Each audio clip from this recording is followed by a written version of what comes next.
Happy birthday to you, Loulou.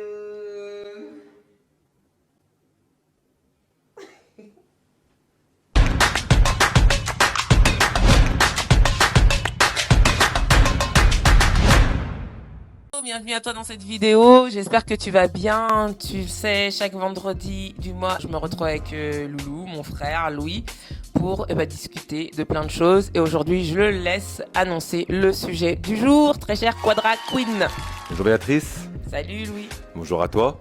Je me permets de venir ici aujourd'hui pour te présenter un nouveau thème. Effectivement, tous les vendredis, j'essaie d'intervenir avec Béatrice pour donner du challenge, pour montrer un petit peu comment la vie de quadragénaire se passe. Le sujet est tout lancé. Comme tu peux le savoir, j'ai passé l'arme à droite. C'est-à-dire que je suis passé de la trentaine à la quarantaine. La fameuse dont on parle tout le temps dans cette chaîne. De la trentaine à la quarantaine. Et je l'ai démarré d'une très très belle façon. J'aimerais t'apporter aujourd'hui toutes les expériences qu'on peut avoir quand on a 40 ans. Alors reste bien au bout de la vidéo, on t'expose 3 thèmes. Le passage à la quarantaine, comment le fêter? Comment faire vraiment pour préparer un marathon quand on a 40 ans? On retrouve l'aspect sportif. Troisièmement, comment pallier aux petites douleurs qui commencent à arriver à la quarantaine. Reste bien jusqu'au bout. Commente quarantaine si toi t'es bien dans la case quarantaine. Et puis, let's go pour la vidéo. Ça y est, on va aborder le premier point. Alors c'est vrai que ça va faire partie de l'anecdote, mais n'empêche, cette anecdote, elle va nous amener sur ce qui est très important d'avoir, c'est précieux quand on arrive à 40 ans. Loulou, je te laisse nous expliquer comment tu as fêté ton anniversaire. L'anniversaire, ça a été plutôt simple, Béatrice. Bon, tu y étais, bien sûr, évidemment. Ouais, je vais pas spoiler. J'ai eu la chance de louer une très bonne salle dans laquelle nous avons pu nous amuser. Ouais. Et fêter mes 40 ans, entouré de ma famille, de mes amis, de mes enfants, enfin voilà, de tout le monde. J'en suis même pas encore redescendu tellement en fait la barre était haute. J'ai vraiment été gâté aussi, mais gâté pas seulement en fait de manière matérielle, mais aussi gâté de tout l'amour qu'on m'a donné. Ouais. Tout l'amour qu'on m'a donné ce jour-là. Bon, ça c'est top, donc ça veut dire déjà que le passage à 40 ans quand même, si tu veux bien le passer, il y a quand même une notion d'entourage, de valeur que toi tu vas mettre en avant. Est-ce que tu as eu ces mêmes impressions que tu as eu à la trentaine? C'est pas du tout les mêmes impressions. Déjà à 30 ans, quand on fait la fête, on la fait différemment. Différemment. J'ai eu la chance pendant cette soirée d'être entouré de toutes les personnes que j'aimais. Presque toutes. Tout le monde n'a pas pu être invité et tout le monde n'a pas pu être présent non plus. Ça m'a permis aussi de me rendre compte de la chance que j'avais. Enfin, la chance que j'ai d'avoir cet entourage-là si bienveillant qui me permet de toujours aller plus loin. Voilà, de faire ce passage. Donc moi, on a 5 ans d'écart, donc maintenant, moi, j'ai 45 ans. C'est vrai que moi, j'ai eu, pas dans les mêmes circonstances, mais je sais qu'à 40 ans, ce qui nous permet de passer, en fait, le cap sereinement. La première étape sereine, c'est quand même d'avoir un super entourage. Tu sais qu'en développement personnel, on te dit l'entourage, c'est 90%. 90%, tu es dans un entourage qui ne te convient pas. Trouve des solutions. Alors, on ne va pas te dire ce qu'il faut faire parce qu'on n'est pas dans le cas, mais il y a des solutions pour soit atténuer l'influence de l'entourage ou soit complètement quitter. Et là, ce que je pense qu'il est important de voir, c'est ce passage, de le faire avec un entourage bienveillant qui va t'accompagner. Tout à fait. C'est quand même ultra important et je pense que tu diras, c'est ce côté où on s'en rend tellement compte en fait, on n'a pas besoin de fast. C'est ça. On se pose énormément de questions quand on a 30 ans, enfin 20 ans j'imagine même pas, mais 30 ans on se pose encore des questions. Notre vie elle n'est pas forcément construite, notre boulot il est encore c'est encore en train de germer en fait tout ça. Sauf qu'à 40 ans, il y a déjà beaucoup de choses qui se sont passées. Ouais. Beaucoup d'expériences, du vécu, des choses bien, des choses moins bien. Ouais. Mais les choses moins bien, il faut aussi que les choses bien existent. Donc du coup, elles sont là pour donner aussi un sens à cette vie-là. L'ombre et la lumière, quoi. Voilà, l'ombre et la lumière, ouais. À 40 ans, on s'expose, on a l'impression qu'on s'expose à au réel avenir. Voilà, et au reste de notre vie C'est qu'on n'a ça. pas envie de gâcher en fait. Tout à fait, tout à fait. C'est pour ça qu'on fait tout dans la santé, dans le sport, pour pouvoir passer ce cap des 40 ans de la meilleure des façons. Yes. Ok, let's go. On file au deuxième point. Je crois qu'on t'a tout dit. Next, deuxième point. Comment on prépare un marathon à 40 ans? Alors juste pour préciser, hein, le nouveau concept un petit peu là, bon, parce qu'on a juste au fur et à mesure, on va te parler toujours santé, etc. Mais c'est qu'on a envie d'aborder des thèmes de la quarantaine, en fait, hein, que ça soit santé, sport, etc. Tout à fait. Puis on avait aussi envie de l'aborder avec les personnes qu'on aime, et c'est pas le vendredi une fois par mois. Et ben oui, c'est hommes et femmes, et ça s'adresse toujours à toi, Queen Quadra, mais Bien sûr. c'est voilà, hein, on est quand même des personnes. On partage. On partage, C'est du partage. voilà, C'est des du partages partage. d'expérience. Ouais, tout à Donc fait. voilà, et tu sais que Louis prépare un marathon, tu le sais dans cette vidéo qu'on a tournée le mois dernier.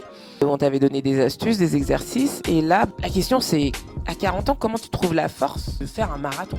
40 ans, 40 km quoi. La force, tu la trouves dans l'investissement que tu mets dans ta vie. Et l'investissement que tu vas mettre pour faire un voyage, par exemple. Tu vas mettre un investissement, tu vas aller travailler ce jour-là et tu vas te dire, bah, dans les 100 euros que j'ai gagnés, il y a 20 euros que je vais mettre de côté pour mon voyage. Moi, ce que je fais, c'est que le matin, quand je me lève, je me dis que l'investissement que je vais mettre pour être bien, eh ben, c'est d'aller faire ma course à pied. J'ai un programme qui a été prédéfini par une collègue qui me permet tous les jours, enfin tous les 2 jours, de faire des exercices. Donc j'ai un programme de récupération, j'ai un programme de fractionné, j'ai un programme de longue distance. Donc c'est vrai que pour ramener ça à l'âge de 40 ans, on n'y va plus tout feu tout flamme, mais on comprend bien qu'il faut préparer.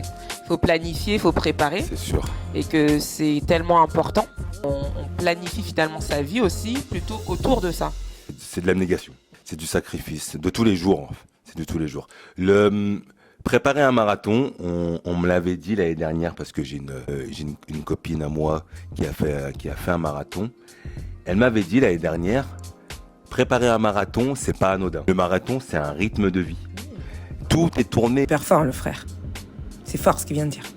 et autour de cette manifestation qui va avoir lieu pour moi, en l'occurrence le 14 avril 2024, au marathon d'Annecy, au cas où si vous... On ira. Mais cette préparation, elle demande un mental exceptionnel. On revient encore à une des vidéos qu'on a fait, une des premières vidéos, sur la positivité, sur le mental. Comment aborder cette préparation, comment aborder cette course du matin. Voilà. Et surtout, vraiment, à partir de 40 ans, te dire, il n'y a pas place à l'improvisation, en fait. Tu peux pas vouloir des choses et te dire, j'y vais comme ça, je l'improviste. Et la vie aussi, c'est un marathon. Donc c'est pareil, la vie, elle se prépare. Il y a des étapes, il y a des plans, il y a des étapes qui se foirent. D'accord? Comme il y a des entraînements qui se foirent, mais ça veut pas dire que ton marathon, il sera foiré. Et je pense que nous, on est totalement dans cette phase-là. Quand les étapes foirent, il y a de plus les prendre comme il y a une dizaine d'années en se disant « Oh là là, c'est la catastrophe, c'est la fin ».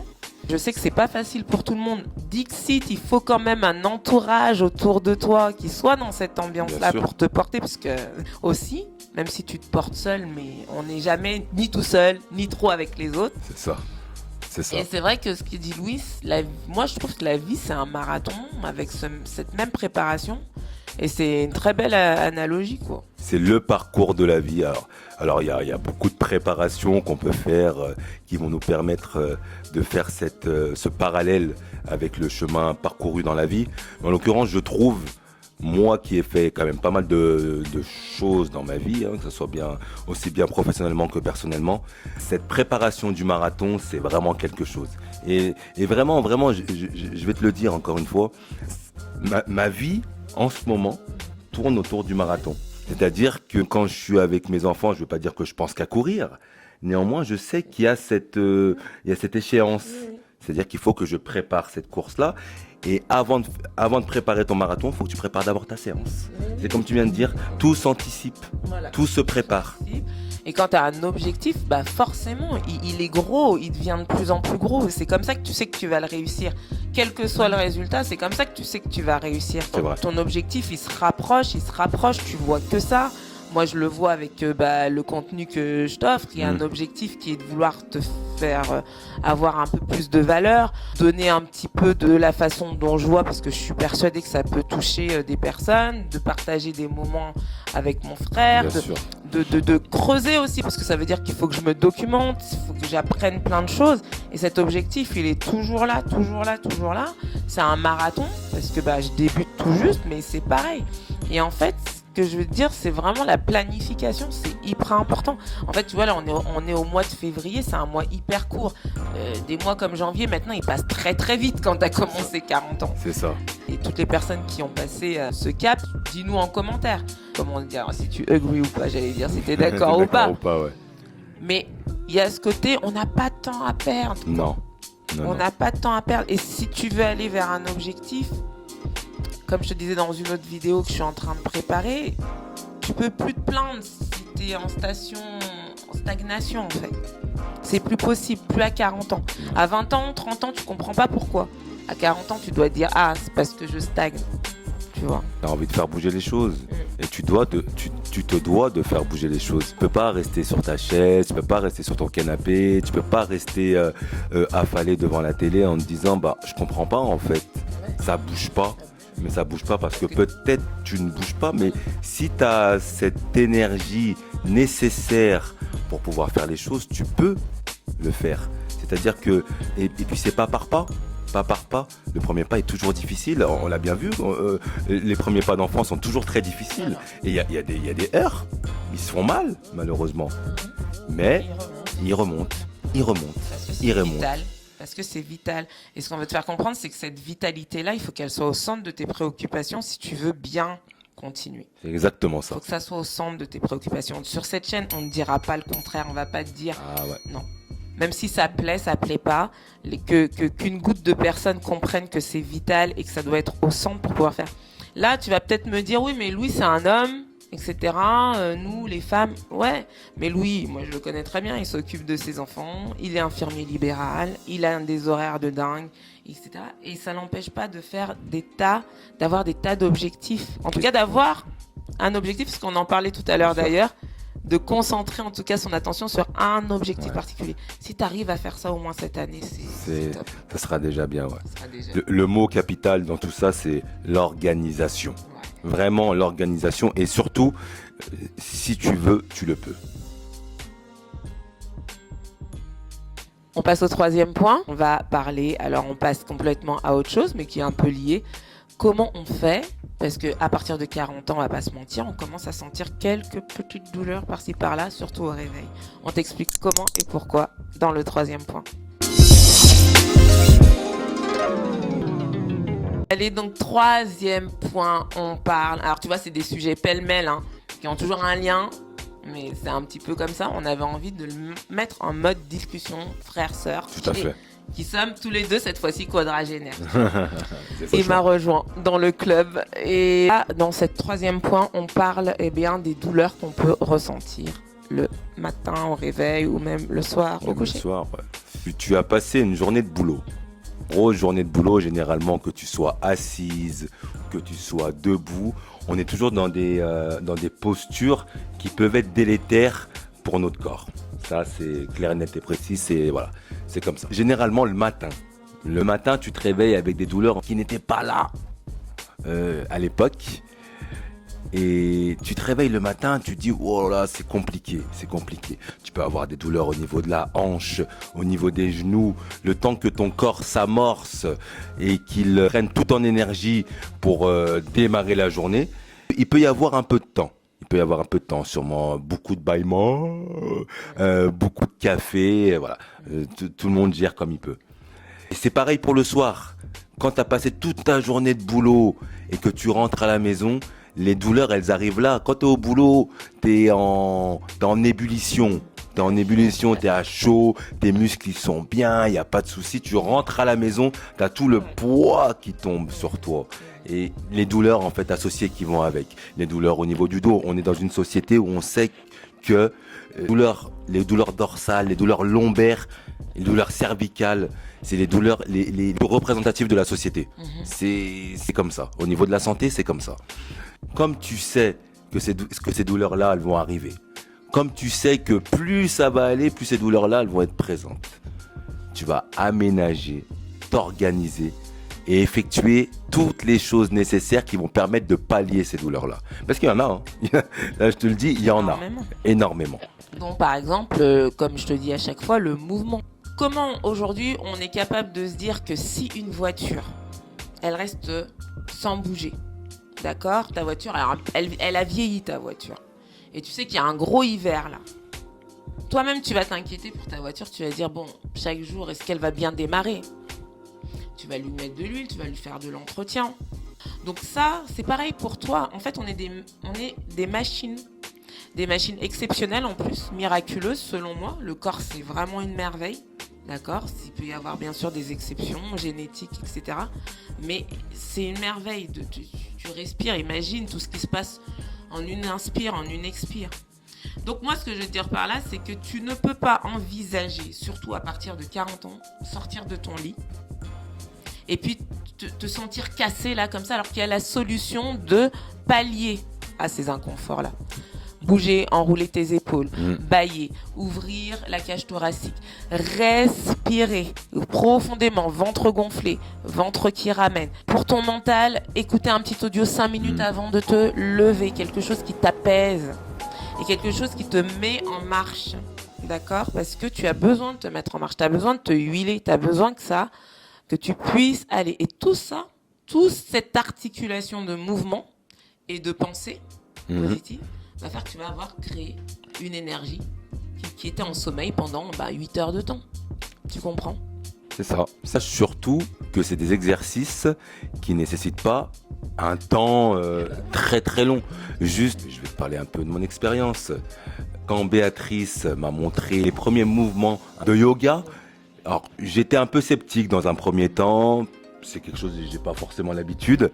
Elle m'a montré une fois, 2 fois. La deuxième fois, j'ai commencé à m'y mettre vraiment. Elle m'a fait une vidéo. Et j'ai eu des conseils par rapport à mes postures. Je suis rentré à la maison. Et je l'ai fait 1 fois, 2 fois, 3 fois, 4 fois, 5 fois. Et toutes les fois qui étaient nécessaires pour que tous les matins, ça devienne une sorte de routine. C'est comme ça qu'on l'appelle, une routine.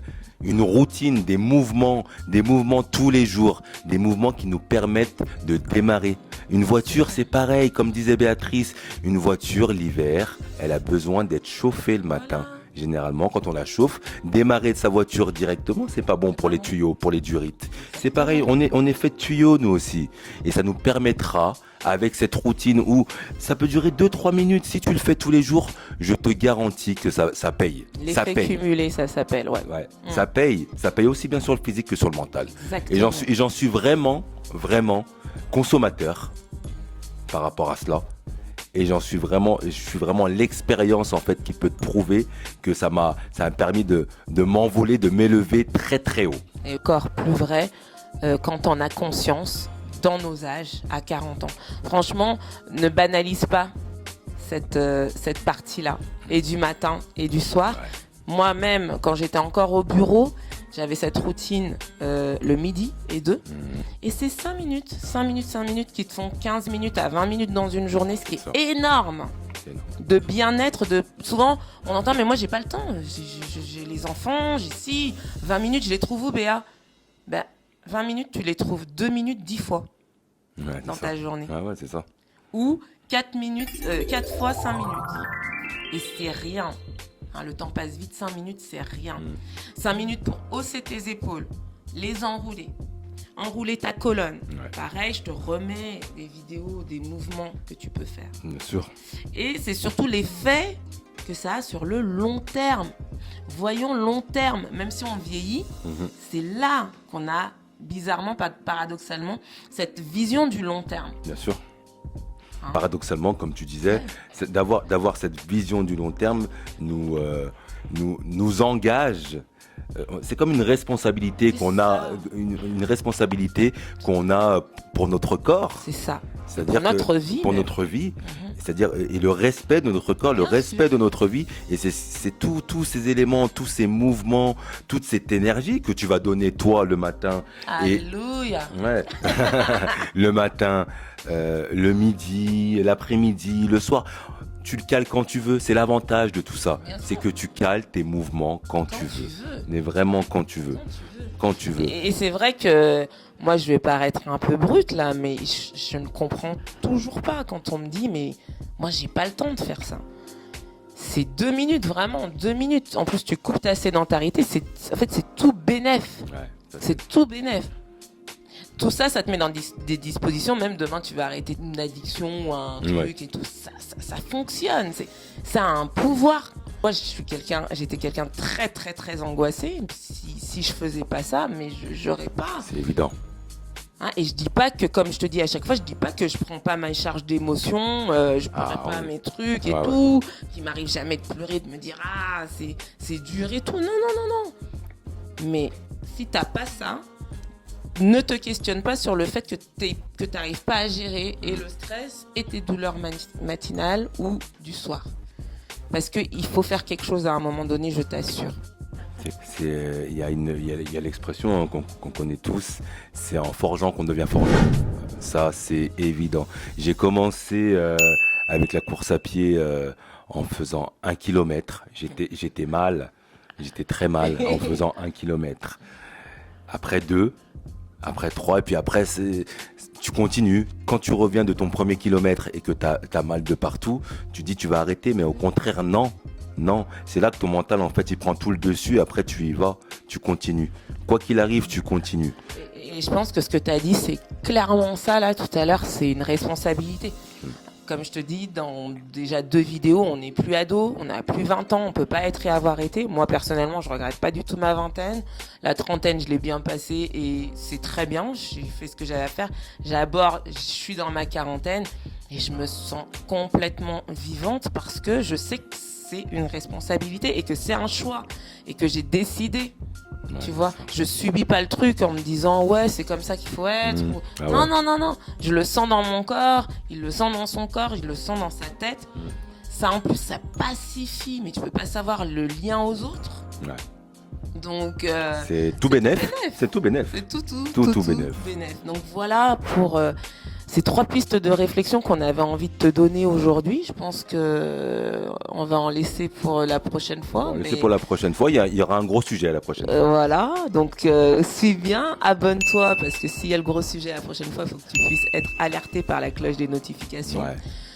Vraiment, oui, c'est pour faire remonter tout le travail qu'on fait dans l'algorithme, il n'y a pas de souci. Mais il faut vraiment que tu comprennes que c'est un message nous, on a envie de délivrer, qu'on a le plaisir de le faire une fois par mois entre frères et sœurs parce que nous-mêmes, on a été élevés dans ce aller vers le haut.